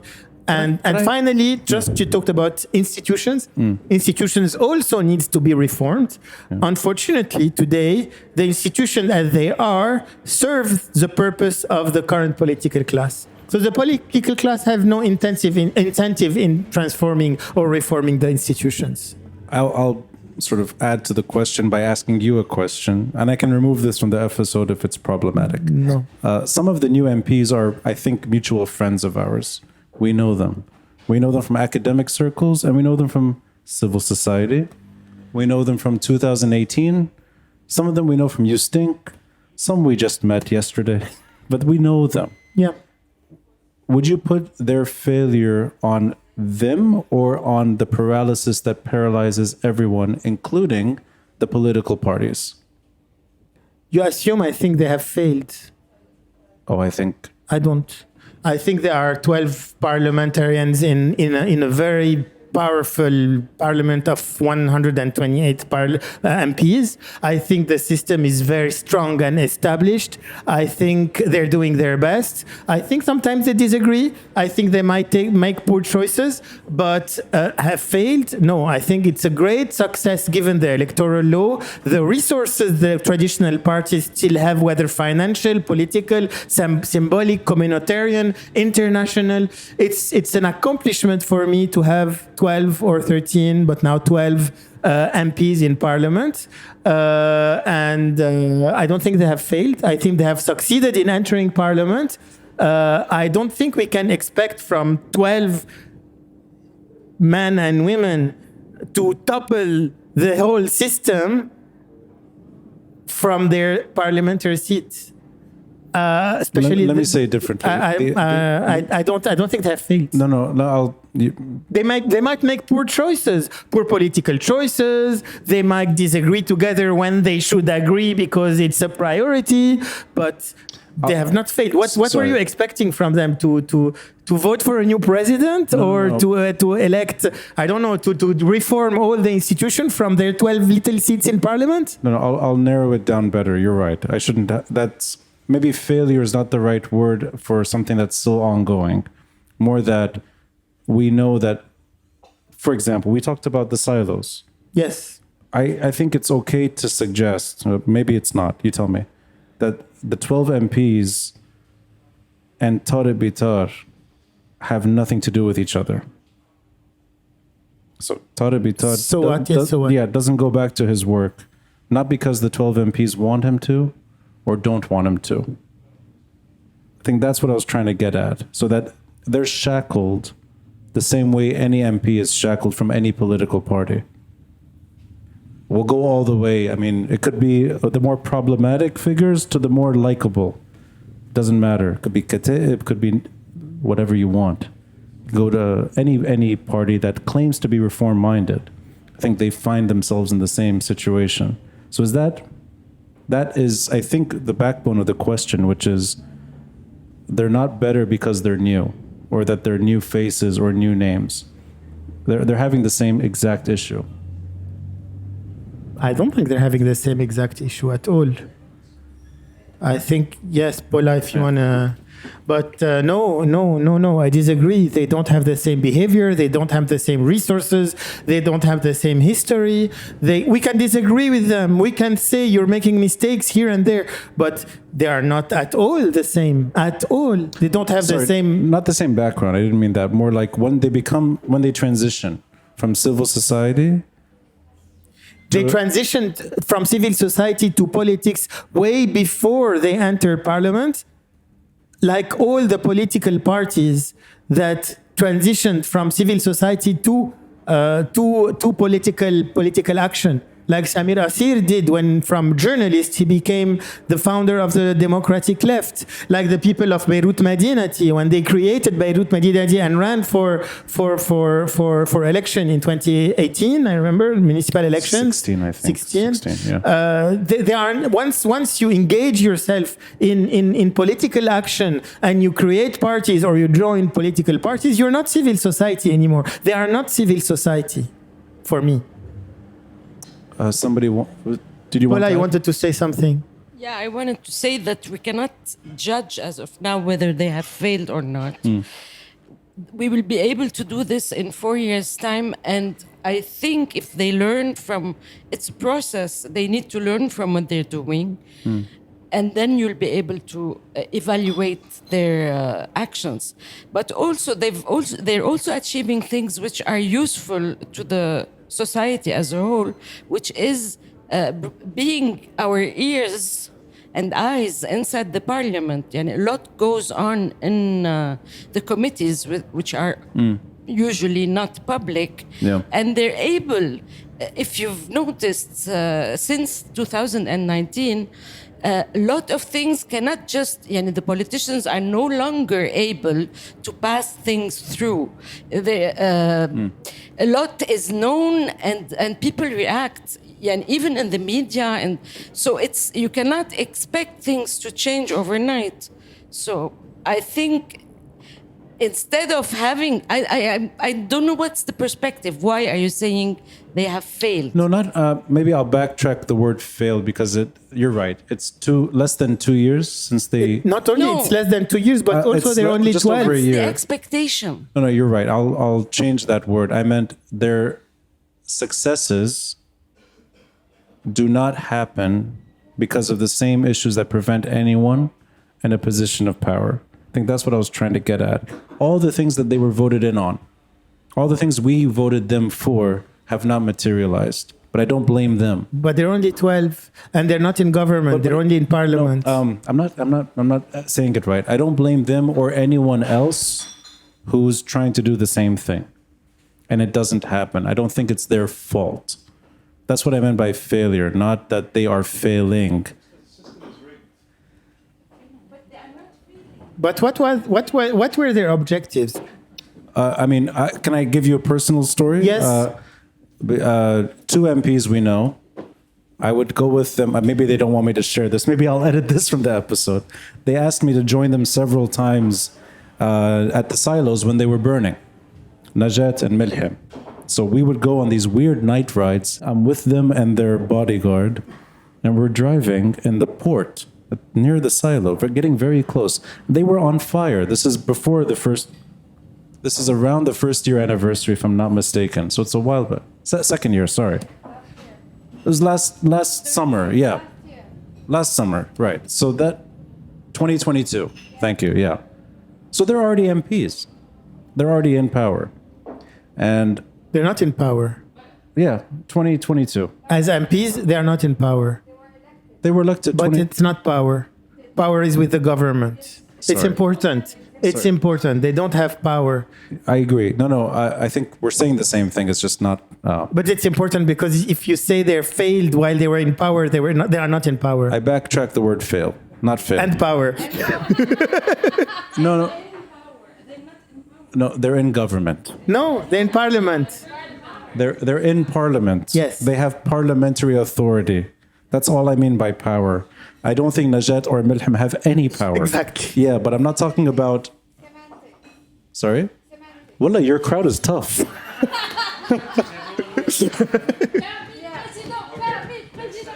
Oh, that's the crowd you brought with you? Now we know you're not making it to Bahabda. No, I meant power. I meant power in the way that the word is often interpreted, not the Camille Ammoun Fenzet interpretation. I meant it as in they're elected. Yeah, we didn't elect them to join a club or an NGO. They're in parliament to play. Yeah, that's all I meant by power. They're standing there and they're making phone calls to who knows who about the fire happening, and it's meters away. Najat even suggesting that it's going to fall. This is before they collapsed on the second year anniversary. It's maybe within weeks. I don't remember exactly when. And they're calling and they're trying to do something about something I think we all know is not going to change. The fire will keep raging. Yes. The silos, the northern end, will collapse. Will collapse, yeah. That's all I meant, is that I don't blame them for not being able to do more. I think that's where I was trying to go, in that a good person from a new crowd can do the same as somebody from an old political party with the same intention. And they end up at the same crossroads. I think that's what I was trying to get at, which is the story of reform within political parties. I think it's as essential as new MPs entering. That's really what I was trying to get at. That's what I meant. Sorry. Can I say one thing about this idea of reform and going back to the كلهم يعني كلهم? In my humble reading throughout what happened in the last 5 years, and again about the we or the Lebanese people, I don't like the society. What's a non-civil society? Is there a society that's not civil? Is it the military? So I find this term very problematic. But going back to reform and the كلهم يعني كلهم, I think now that the Lebanese people, whoever the Lebanese people are, needed this phase of كلهم يعني كلهم, which is the catharsis of the civil war. Okay, we're fed up of all of that, and we need something new. That being said, I think this is sometimes misinterpreted by, it's a generational reading. And it's also whatever remains from March 8th and March 14th, whatever, like the ramifications of that. So I think some people failed to grasp that the كلهم يعني كلهم meant that we can say, and you don't have to edit that, كلهم يعني كلهم and Hezbollah أول واحد منهم. This is number one. Number two, I think to Stephen's question about reform, I think we need a phase of كلهم يعني كلهم to get to reform of existing political parties. For the political parties to understand that if they want to perdure and continue or come back, like I'm thinking of a specific party that did not run for elections in Beirut. I'm thinking of the Future Movement. If a party like that wants to return, they will need to change their whole discourse and their whole narrative. And other parties, to persist, will need to change. Any one of us today living in a modern 2023 will not, I don't know anyone who will join a party who is defined by a sect and who is not defined by economics, by outlook on society, what is a political party today? Exactly, a program, a project. So, and to the question about failure of these MPs, I think many of us have felt disappointment, but I think for the first time, we can say that some of our desires are at least have echo or have a channel to continue. Now, what can they do? And if you ask them, many of them, or many of us, would you choose a killer or a thief? I think the answer is very clear. And when I say we, everyone aspiring for change or working through these different new nation parties will need to be very clear with the discourse, and we need to recognize that there is one group that is killing repetitively, and there's this big problem of impunity, which goes back to the silos.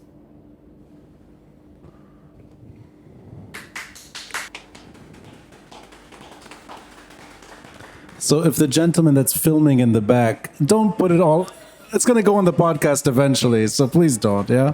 Thanks, though. Yeah, but you got the nice moment. Hey, go get that phone. Who is filming? I don't know, some nice guy in the back. Guys, we have time for maybe one more question because we've overstayed our allotted time. Is there any more questions? Okay, so maybe Adnan first and then Todd. We can... Yes. Okay.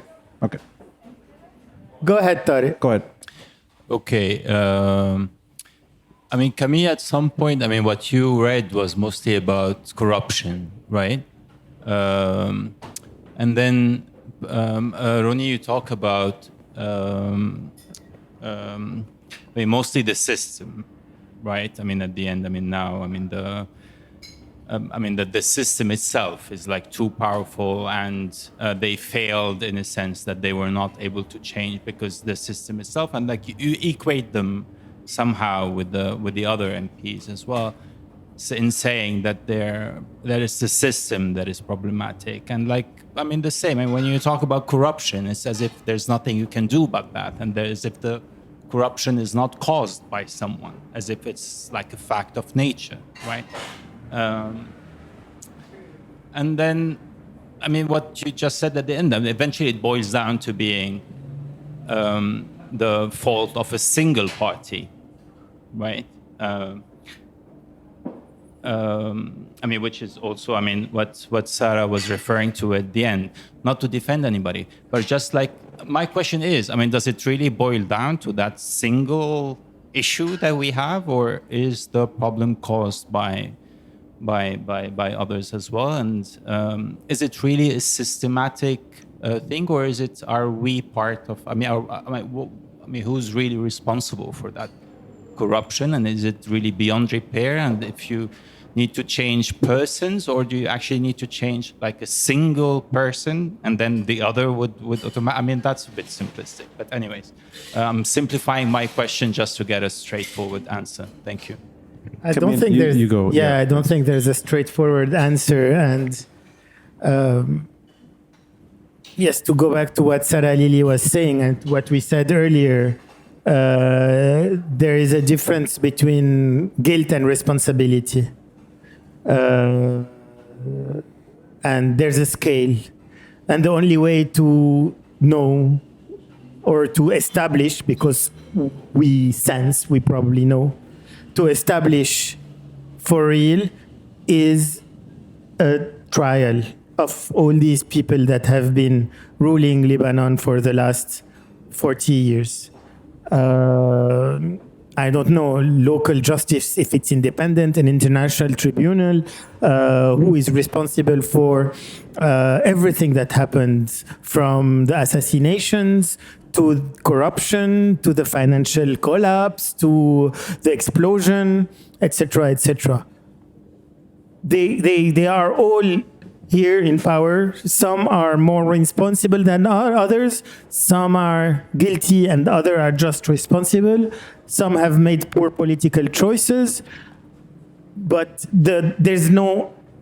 We need something that is set in stone and that is established by an independent judiciary, whether local or international. I'm not very optimistic about local justice given the pressure that are exerted on judges and the collusion between politics and all the resources current politicians, whether they are guilty or just responsible, have to hinder the judicial process. I'd rather have an international court judging all the crimes, and in crimes I include theft, poor political choices, and killing, to understand what happened during the last 40 years. It's a dream. Maybe it will never happen, but I'll try to answer my side very quickly, because there's still one question, I think. Okay, so I'll try to frame it, and it's parallel to what Camille is saying. It's not contradicting. It's clear that not every crime that happens in Lebanon goes back to that group. You can throw trash, you can do illegal construction, you can prevent sidewalks, you can even kill someone, and it's not Hezbollah's direct fault. There's a lot of things that happen in this country that have nothing to do with them directly. But I think this is the last 5 years of podcasting, having done nearly 500 episodes and talking to a wide range of people. I think it's okay to suggest one thing. There's a breakdown of a society that is happening slowly because of a paralyzing problem. And that paralysis is best represented by Hezbollah's foot in to the Lebanese government. And it denies certain functioning. It doesn't prevent everything, but it prevents essential things from happening. It's not just Hezbollah, but it's mostly that group. And if you stretch it out in time to what Camille writes about, it's what they inherited. It's not something they created. They inherited everything you write about. They inherited 2005. They inherited everything we tried to get rid of, which is the way Syria mismanaged this country. It's now theirs. And that's why we talk about them today the way we talk about the Syrians in Lebanon 18 years ago. We blamed them aggressively. We're beginning to blame Hezbollah more. And that crippling paralysis, which has defined our lives. The Syrians entered Lebanon in 1976. They occupied the country in 1989. That's your life, I think, entirely, and mine. We don't know what Lebanon should look like. And this is where I think the ideological battle happens a lot on social media, and it trickles down to cafes. It hits families hard sometimes. It's sometimes generational. Whether or not what Sarah said is true, the suggestion may be noble, but it may be moving completely away from reality. In that, maybe the overwhelming majority of Lebanese do not identify with secularism. Maybe the bulk of Lebanese politics is sectarian, and maybe the system is designed that way to keep these communities together. It's not functioning the way it should, but maybe it's meant to function differently. And that's the Lebanon none of us are old enough to remember. I would love to know what it was like to talk about the system in the 1960s or sectarianism in the 1950s. People discussed it, but not the same way. And I think that's where the story ends, is how does Lebanon survive a system that's completely paralyzed? The most uncomfortable episodes I've had are with academics that advocate for partition. Oof. And they're academic. They're not street fighters. They're not activists per se. They're academia. PhD scholars that advocate for a type of divorce that kills Lebanon for good. That, to me, I think, whether you want it to happen or not, whether you're pushing for it or not, that may be the final consequence of what paralysis does, which is it kills the idea of what Lebanon was supposed to be. I think that could be the end of Lebanon. Anyway, practically, it's not implementable. Many things that surprised Lebanese in the 1970s happened, and people stuck around. And now we don't have the option. I'm thankful in a way we don't have the option of civil war. There's no civil war on the horizon. That's thanks to Hezbollah's security dominion with the Lebanese army by its side. You will never have a direct security threat to Hezbollah. If one appears, it will not be local. It may be the Syrians in Lebanon later. But that's not going to happen right now. So you have no civil war option. Instead, you go to the worst instincts of communities that don't feel like power sharing is working, and that's opting out. I think that narrative is no longer on the margins. It's become mainstream. And I hope that's not the end of the story, but that goes back to what systems mean. You can't create nations in one generation. Well, you can't create countries in a century. It takes time. And Lebanon's system is so damn old, and it'll be with us until we die. I will say something. I've done a lot of episodes that touch on urban planning and politics. It's a rare occasion where I can actually talk to a lyricist too about urban planning and politics. I want to emphasize, anyone that hasn't read Camille Ammoun's pieces, check them out. If you read in French, check them out in French. If you're like me and you don't, translate them to English. Lorient today does translate some of them. It's good to have this healthy hindsight, and it's good to acknowledge the difficulties of the present. And I'm glad you recalibrated me tonight a bit. I hope I also offered my own lens on 2005. You did. And I think it's the healthy debate that's underway about like-minded people that want a normal country. Exactly. That's, I think, a goal that we all need to achieve in our lifetime. Otherwise, I really think the project that is Greater Lebanon will fade. And maybe we'll live long enough to see its demise, which would be a terrible way to ride into the sunset. So as long as all of us are talking sensible language in face of right-wing lunatics on both ends of the spectrum, or political violent enthusiasts who shouldn't be in Lebanon's story right now, yet they dominate the discourse, Hezbollah has no legitimacy whatsoever to remain a militia, yet they are the strongest paramilitary force on the planet. Doesn't add up.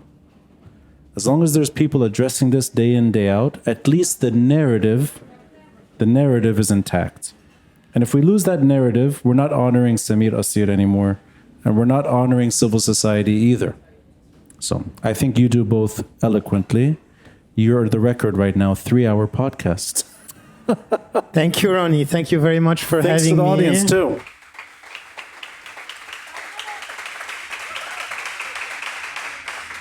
Thanks to editing, it'll be edited down. Great. And I'll say something. You bring a unique audience. Stephen, I love you. You guys should come more often. And Sada, of course, one of my most enjoyable episodes. A night that you could have just gone home and shut off social media. You spoke to me about something that your life was changing that evening. And it's always nice to see you, Michelle, in the audience. In any audience. Thanks for that. So next week, if you have time, doing an episode with Rawi Haj. Rawi Haj is the author of De Niro's Game. Here. Right there. Right there. Yeah. He came last week. So it's really an honor to precede Rawi. Keep the seat warm. Yes. And he wrote a recent book, Stray Dogs, as well. Yes. But we'll be talking about his relationship to Beirut he's never talked about. His childhood, growing up, and experiencing the war. He's never talked about it publicly. He's willing to do that in a week. So make it if you can. Camille Ammoun on Instagram and Twitter. And I think Facebook too. Yes. It's the Beirut Banyan on social media. Thanks to everyone. Thank you, Ronnie. Thank you very much. Thank you, Camille. Thank you for coming. Thanks for listening and watching. And a friendly reminder to support this podcast by contributing through Patreon or PayPal. All links are in the details box. Until next time, I'm Rani Shatah, and this is the Beirut Banyan.